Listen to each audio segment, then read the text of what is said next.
Hello, everyone, and welcome to another edition. Today we have a very fun show. Dan Slyker, who lives in Massachusetts, is a country singer. I used to say country western, but I think you prefer country singer, right? Yep. Okay. And he's been doing it for more than 10 minutes because I looked at two or three of his albums. He's got it looks like three to me, but maybe it's two. But he's been doing this a long time. He plays piano, he plays guitar. He's got a group called the Sellouts. They have a very fun new album out. Just wild stuff. I'm going to be asking him questions just like I always do, folks. So let me go over to my questions and we'll get going here. Dan, tell us a little bit about you as a person. Like, where did you grow up? What kind of education did you have? That sort of thing, just to get us familiarized with you. Well, my parents met in Vermilion, Ohio, a place you're familiar with, I'm sure. I've heard Right, a little birdie told me, and right. they got they got married pretty soon after high school, and my dad went into the Coast Guard, so they started their adventure pretty early. I was born in Miami Beach um, when they were really young parents, and I don't remember much about that place, but I moved a bunch of places in Florida, Virginia, New Orleans, Puerto Rico. New Orleans again, Okay, and then settling in South Florida. So my dad being in a bunch of different places was kind of like a cool childhood for me. I ended up okay, settling, like I said, in Florida, went to high school there, and that took me to Tampa, where I went to the University of South Florida and majored in music.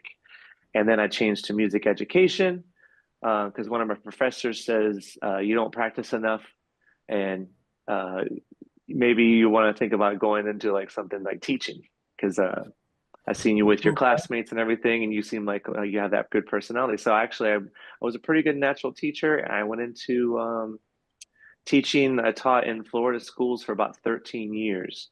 Oh So that my was goodness, my, what grade level? I did everything. I kind of graduated. I started with elementary school. I got a job before my internship was even over teaching elementary music. And then I taught middle school for 10 years, and then I taught high school for 2 years. Hmm. So kind of did it all. Well, yeah. Wow, that's good stuff, man. You were quite accomplished, and I hear that at when you're not doing your regular music, you're playing piano. You said somewhere at a nightclub or what? Yeah, I play piano in a nightclub. That teaching part was like the first part of my musical life. And then I walked into a bar in Tampa called Howl at the Moon. It's a dueling piano bar, and I just watched Okay, these guys go back and forth. They were taking requests from the audience, and they were playing, and weren't just playing the song. They were kind of being interactive, where you can sing back with them, and they would tell a joke about it. They get people right. involved. I said, I really love this. This is really fun. I want to do this. But the problem was I wasn't such a good piano player. I was mostly a drummer at that point, so I had to get Okay, I mean, I knew everything about it because I knew all my music theory and stuff because I went to college yeah, and I had a music ed degree, but I had to kind of get the get pretty good at like barroom piano. So I practiced for about a right. year and auditioned for that job and I got a job playing there. And then from there, I heard they were opening one in Boston and I always wanted to live in the Northeast. So I auditioned for that Oh, job and I got that. And I've been doing that since 2010 here. oh my God. Hey, I like that story. That's good stuff. Wow. So that's pretty cool. South Florida. Uh, okay, and we know that music is your full time occupation because you have your band. Are you considered the leader of sellouts or what? Well, the thing is, my latest album is sort of like a fantasy. It's sort of like a Right, mock radio show. variety show. And so the Like band The a Sellouts, Harrison Keeler kind of thing. Yeah. yeah, and so the band The Sellouts and the band The Train Tracks are two bands that are fictitious bands on this thing. But everything's Oh, listed under me as Dan Slyker. And so I was just kind of making a couple of satire bands out of Okay, that so whole thing. So yeah. what is your actual band called? You have a country music group, right or not? No, I just I go under Dan Slyker under the moniker of my own name, and then I hire I play most of the instruments myself. I did the drums, bass, and acoustic guitar, and I learned mandolin for this album, and that was kind of fun. Okay. And then I hire my friends to play like the fiddle and like the really good electric guitar that you hear on there. Those are my pro Yeah. friends.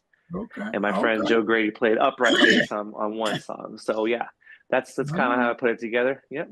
And it's a fun way Yeah, to do it because you can. If I have all these talented friends, I can just call them up and say, "We just do everything virtually." I send them a thing, an audio thing, and they record something and okay. send it back, and we don't even have to get together. It's really cool. Wow. Yeah, that's today. I love that album called Sellouts and Train Tracks, right? Yeah, Is yeah. that the name? It was I super love that fun for thing. me to make. It's like a Garrison Keeler type show. Yeah, and I looked up I looked up the name of one of the advertisers, the fake advertisers, to see if it was really real in Andover, and I couldn't find it. So I figured they were all made up, but I thought that would be interesting that music albums start having advertising in between songs. We're gonna have to see what happens with that. Well, it's sort of like, the old timey shows. Like if people watch Annie or something like that, they would do the radio Right. show and then they would do the Yeah. sponsorships and stuff like that.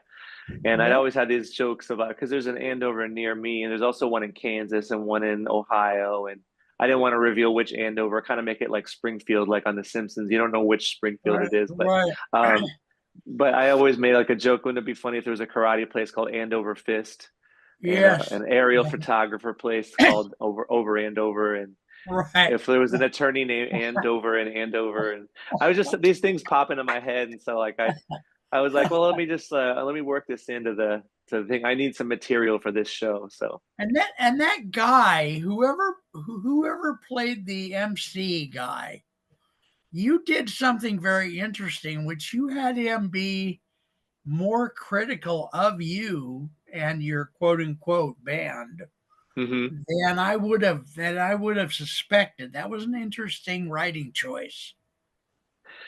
yeah, I wrote the character to kind of be. I wrote the setting to kind of be in a more traditional country setting, and so when these guys come in with their drum machines and Right, blazing right. electric guitars, that might not go over as well in this particular setting. Even though when people listen to it, they can choose to gravitate gravitate toward one of the styles or the second style that I display on the record with the Train Tracks band. Yeah, I liked that whole album. I liked everything on it. There was one piece toward the end. I don't. It's not the last song, Patty, but it's one of the other ones where uh, it sounds like a Johnny Cash song.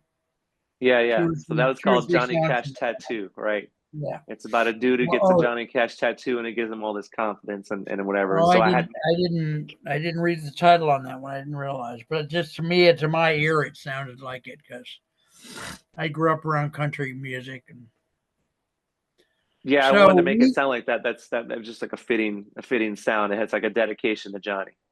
okay. So, where can we find your music? Where can we find your new album's name is again? Sellouts and Train Tracks. Okay, Sellouts and Train Tracks. And I also And have an where old can, EP called 808s and Fishing Lakes. And yeah, it's yeah, and it's where you can find it is nowadays we don't go to record stores and buy new records is for the most part. A lot of people are getting back into vinyl, but everything is streaming now. So right. all the music is free, which is kind of like a nice thing. It's an easier way for musicians to put out, a lower cost way for musicians to put out their music, and it's a lower cost way for people to consume it. So people can you can get it to more people. The downside is that you would think you don't make as much money from selling CDs, but the truth is, bands who are up and coming and weren't signed to a record label, they would have to spend a lot of money to print CDs and cassettes and vinyl and go out and sell them and hope to recoup and hope their CDs didn't turn into like coasters somewhere. or just sit Right, in a right, box in their cellar. So right. it's kind of like it's kind of the same as it ever was. People just do the music to have as many people hear it as possible. And that's all I want is just for as many people to hear the songs as possible, and hopefully a lot of them think it's fun and enjoy it. And that's that's a measure of success for me. Good. And someday if you get bigger, you can do an album where people purchase it. I mean, Exactly. probably how Coldplay and other people started out, so I would think. Lots of bands So, did, yeah. yeah. So okay. So now just so I can say this to people, we can buy your music on Amazon Music, and where else could we buy it? That's true. Yeah, Amazon Music, you can buy it there, or you can also buy it on Apple Music, iTunes Store. Okay. Just in There's a case they lot do of want that MP4 or MP3, whatever, other whichever. people. Yeah, there's some others like secondary stores, but the main two are the iTunes Store and the Amazon Music. So yeah, it Okay. is available for purchase there if you want to have it. Okay. And Good, good. Okay, we got that. That's good. I really like what you're doing. It's fun, man. This helped me a lot because, like I say, my family when growing up, we were all Western. And like I told you on the machine, Earl Flats and Lester Scruggs and, Waylon Jennings and Tammy Wynette and, uh, uh, I forget who got her start on the Porter Wagner show. Dolly Parton. Remember hmm that? Remember that? Well, you probably don't because you're not old enough. But there was a TV show back in the probably early '60s, might have been late '50s, called the Porter Wagner Show, and Dolly Parton got her start there. I just So went to Nashville earlier this year, and I went to the Country Music Hall of CMAs. Fame, and I went to the Grand Ole Opry and stuff, and they showed footage of that show and a lot of Okay, other shows too. So that was kind of neat. all right. Have you ever gotten to the CMAs just as an audience member, or Nope, I'm not really that connected into the Nashville scene, or I'm just kind of just doing it from the outskirts here. And but okay? I did enjoy my visit there, and really saw a bunch of legends at the Grand Ole Opry and Yeah, Country Music Hall of Fame. That was really cool. very nice, very beautiful. So, and how big is the country scene in Massachusetts? It's not too big, but country music is kind of made its way here, where there's a lot of people who like at my piano club, for instance. Uh, when I first got here in 2010, the country was pretty. I don't know. It wasn't really hadn't really saturated the market yet, but then a couple of recent artists have really gotten big in the social music, social media community, and Okay. and streaming and everything. And so country is really big. I can play country half the night some nights, and it will go over. And so even though there's not a lot of you know people playing country clubs here, there are a couple. It's not huge, but there's a couple places to play stuff if you want to. Now you're working playing piano at one place, one nightclub, and you do that 5 or 6 days a week, right? Or what? Yeah, I do that 4 nights a week, and then I also play in the summers. I play some solo piano stuff at a bar in Nantucket called Club Car, and Okay. I play some weddings and corporate events like if people come into our club and they want to have our act at their corporate party or wedding or birthday party or whatever. I take a couple fake pianos and a sound system out there, and then we do the show for them off site. So I do those also. Yeah. Okay. Now, so when and where will you be singing this album? Will you be out at a club somewhere doing records, songs from the album, or not? On another day of the week? That's what I want to do. I want to do either some day gigs or some Sunday gigs. And when I'm, on my off days, book a bunch of places where I could actually tour as myself instead of just playing all request piano songs and stuff like that. Now, So I am planning a tour in maybe not like an official tour like the big famous people do it, but like Right, right. playing a lot of bar dates and having a specific show that I can take my acoustic and my laptop and play along to my album tracks and maybe have some video playing in the background and make it like a show that I can take anywhere. Right. Would you bring some of your friends or not to play with you or not? Well, all my friends have heard it, and if I did a local show, I'm sure my friends would come out. But I really want to have this. I want to play this stuff for people who haven't heard it and don't know me because it's a different thing, you know, to spread the word and have people Yeah. like actually like your music, and they don't have to say they like it because they're your friend or your mom. So. Right, right. Well, I mean having friends come and play with you when you're playing there. Oh, I see. I see. Mm. As musicians, Yeah, yeah, it's really hard to put together a band to afford it. You know, when you don't have like the yeah. budget. So Right. what I would do is I would take my tracks that I created on my computer on my home studio, and I'll take Okay. out my vocals and take out my acoustic guitar and I'll play it. I'll play along with it, and Okay. hopefully try to make up an enthusiasm what not having a band took away. All right. Well, yeah, and I set up a couple things here in case I got to find it, but I've got do I have it here? I hope I do. Maybe I don't. I thought I had your YouTube set up here, but I can do it.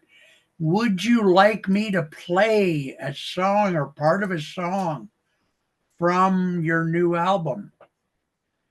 Because if I play it on the computer or if I play it on my phone, either one, it ought to play. Would you think or not? Would it do that? I'm not really sure. All Whatever right, you let me work on that. Let me see if I can do that. I okay. thought I had it set up, but then I was I was nervous about today's show. I want you to know. I just Because of my wanted to make intimidating sure it went celebrity well. status. I I like. Let me. Oh, it's got a commercial. All right, now I've got it queued up here on the phone, and the phone obviously can play into. Here it comes. Is that okay? This is a. Here, let me. So, ladies and gentlemen, we're listening to the first clip in Dan's new album, Sellouts and Train Tracks. And the show, like I said before, is set up like an old time radio show with fake commercials and all that. So the radio show is called Giddy Up. And so what you're hearing here in the beginning is rather than a song right out of the gate, you're getting the MC person. Okay. Can I play this, Dan? Is that okay with you or what? What do you think? Yeah, you set it up perfectly. That's perfect. Go ahead. All right. I just want to make sure we're doing what you want us to do. Broadcasting to you from the city of Andover and surrounding townships, it's Giddy Up, America's premier showcase for the latest and greatest up-and-coming singers and songwriters showing off what they hope are our next. That's Bixby. I love this. For your host, Morty O'Shea. I love this. I could do more, but I just think that's a hoot, man. I want to encourage people that your show's available for free on YouTube and Spotify as well, Yep. right? And And what Apple other Music. places for free? Apple Music. Apple Music. Yeah, that's if Okay, you're subscribers to those. So that's Amazon, three. That's three Spotify, and major Apple places. Music, you have to have a subscription to. If you Yeah. don't want to buy the subscription to Apple, you can get it on iTunes Store, or if you just want it for free, you can go on YouTube or go on YouTube. But I suggest if you want to listen to it on YouTube, you go to through my link tree and my sites. There's a collection on there that has it in order because if you just look it up, it's going to play the skits out of order, which won't make sense and everything like that. And I can provide that link to you guys to provide Okay. on your Yeah. Yeah. show, Give it so you give can it to display us that. so we can put it in the put it in the show, in the links of And the. that's a link tree. So you basically click on one site and it's got everything. It's one-stop shop in there. You can click on wherever you consume music, you can find yours and just click right on it. And it's an easy thing to just bookmark and have access to everything the way Oh, you listen to it. nice. Okay. Now, what would you like to say? I'm going to have to go back and find the actual questions, but what would you say to someone who's new to music, or even not even new yet, who's thinking about being in music? What would you say to encourage them or help them decide if they want to commit a significant part of their life to music? Or what would you tell a person like that? Well, quickly, I'll do an aside about my dueling piano job. I'm really lucky I stumbled into that kind of music because musicians are notoriously spending a lot of money, spending all their money on gear, driving a million miles away to play a show for a bar tab or for $50 or something, like being Right, underpaid for the amount of time that you put into becoming a musician. But right, the dueling piano circuit is really is pretty lucrative enough so that I could get a full-time job for it, and that's my only job. I do really well doing that as a job. But most musicians, and no matter how accomplished you are and how good you are, can have a hard time because our society doesn't really reward live music as much as they do like an really, athlete or something like that. So right, I would tell the person, going back to your question, that don't expect to make a lot of money from it. Don't go, if that part will come if you put in like all the hard work for it. And but I don't have to tell a musician that really. The musicians do it for the love. You could tell me that my job, no one's going to pay me for it forever, and I'll still do it. It's just something I yeah, do for the love of it. But music today is easier to make than it ever has been with all the computer technology. But that also makes it, there's more competition than ever also. So yeah, it's really yeah, it kind of balances out. Where the common thing left over on this when you do the equation is hard work, and that's the way it always has been. You got to really go after it. You got to really be present on social media. You got to really know how to work the landscape of streaming music, and you got to try to go out and get contacts. You have to play live. You have to spread your music to people who haven't heard it, who don't hear the music, don't buy CDs and stuff like that anymore. You right, have to like really get it out there. That's what I would say. It's hard work, no matter if it was 1970 or 2024. You yeah. just got to keep after it. Right, and practicing is so physically practicing. I mean, I didn't even talk about that part. Obviously, I was just assuming someone had already practiced and dedicated their yeah, life to it, and they're at the point where they want to do something else. But yeah, obviously, yeah, is you can get YouTube lessons out there now, and you can work and work and work. And if you don't eat, sleep, and breathe music, you're probably not going to get to the point where you can do something, and right. significant. So, but that's not the kind of thing you'd have to teach people to do. They just do it, or they don't. It's either born Or into they them or it's don't. not. Yeah, Yeah. now I would like to consider doing another show with you. I think there was my timer. I'd like to consider doing another show, and I didn't ask you this in advance, but would you consider doing another show today or not? The thing I want to focus on in the second show, and I'm kind of putting a teaser in here for the audience, is the article that was written about you in Rattle and what they and others have had to say about your style and how it's different than the quote unquote traditional country style, and how it's similar and where that's going. Like, it seems to me that what you're doing is going to be a niche, or is already a niche in country music that is prominent. It's going to be there. It's going to grow. So Yeah, I'd love to do a second show. I can do it today. all I right, do. We're all set up and everything. Yeah, I would love to yeah, talk about the concept, because I'm not all famous right. enough to do a concept album, but I did one. Well, no, I want to talk about that more because I read the Rattle article. Well, I have a learning disability, but I read it twice, but I still there's a lot to learn. So yeah, so ladies and gentlemen, we are going to close up our show, and as you know, we're going to do another show, and it'll be labeled show number 2. We've been visiting today with the wonderful, lovely, and handsome. If you don't believe me, ask his wife. I'm trying to find. I can't find where I've got the show here because I'm looking at the question screen. So we want to thank you for visiting with us. We've been talking today to Dan Slyker, who is a country singer, country songwriter, and we like him a lot. I believe he's in one of the cutting edge places in country music. It is evolving like everything else on the planet. So thank you everyone for watching, and we'll see you next time. Thank Take you for care. having me. You're welcome. You're very welcome.